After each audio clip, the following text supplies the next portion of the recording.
Traffic എന്ന ചിത്രത്തിലൂടെയാണ് നമിത പ്രമോദ് എന്ന ഈ സുന്ദരിയായ നടി അരങ്ങേറ്റം കുറിക്കുന്നത്.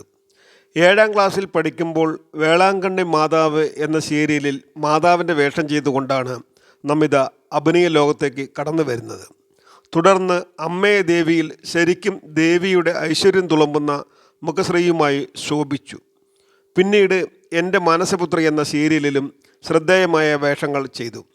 രാജേഷ് പിള്ള സംവിധാനം ചെയ്ത വളരെയധികം നന്നായി വിജയിച്ച ട്രാഫിക് എന്ന ചിത്രമായിരുന്നു സിനിമയിൽ ആദ്യമായി നമിത മുഖം കാണിച്ചത്. പിന്നീട് സത്യൻ അന്തിക്കാട് സംവിധാനം ചെയ്ത പുതിയ തീരങ്ങൾ എന്ന ചിത്രത്തിൽ നിവിൻ പോളിയുടെ നായിക കഥാപാത്രത്തെ അവതരിപ്പിച്ചു. അതിനുശേഷം ദിലീപിൻ്റെ നായികയായി സൗണ്ട് തോമയിലും കുഞ്ചാക്കോ ബോബൻ്റെ നായികയായി പുള്ളിപ്പുലികളും ആട്ടിൻകുട്ടിയും ലോ പോയിൻ്റ് എന്ന ചിത്രത്തിലും അഭിനയിച്ചു. നമിതയുടെ 6ാമത്തെ ചിത്രം ലാൽ ജോസിൻ്റെ എക്കാലത്തെയും വിജയ ചിത്രങ്ങളിലൊന്നായ ദുൽഖറും ഉണ്ണി മുകുന്ദനും മത്സരിച്ച് അഭിനയിച്ച cinema വിക്രമാദിത്യനായിരുന്നു.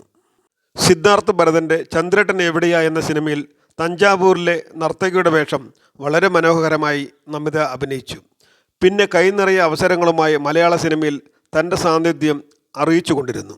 Amar Akbar Antony, അടികപ്പേരെ കൂട്ടമണി, role models, Kammara സംഭവം, മാർഗം കളി തുടങ്ങിയ സിനിമകളിലൂടെ മികച്ച അഭിനയം തന്നെ നമിത കാഴ്ചവെച്ചു. നമിതയെ ചില ആംഗിളുകളിലൂടെ നോക്കുമ്പോൾ പഴയകാല നടി സുമലതയുടെ ഛായ തോന്നുന്നുണ്ട്.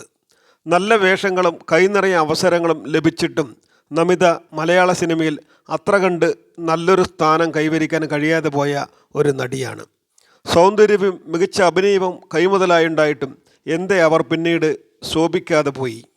അങ്ങനെ കാരണം അറിയാത്ത ഒരുപാട് ചോദ്യങ്ങൾ അന്തരീക്ഷത്തിൽ ഉയരുന്ന ഈ വേളയിൽ നമിതയ്ക്ക് ഇനിയും ധാരാളം അവസരങ്ങളും തന്നെ അടയാളപ്പെടുത്താൻ കഴിയുന്ന സിനിമകളും ലഭിക്കട്ടെ എന്നും GPS മീഡിയ ആത്മാർത്ഥമായി ആശംസിക്കുകയാണ്.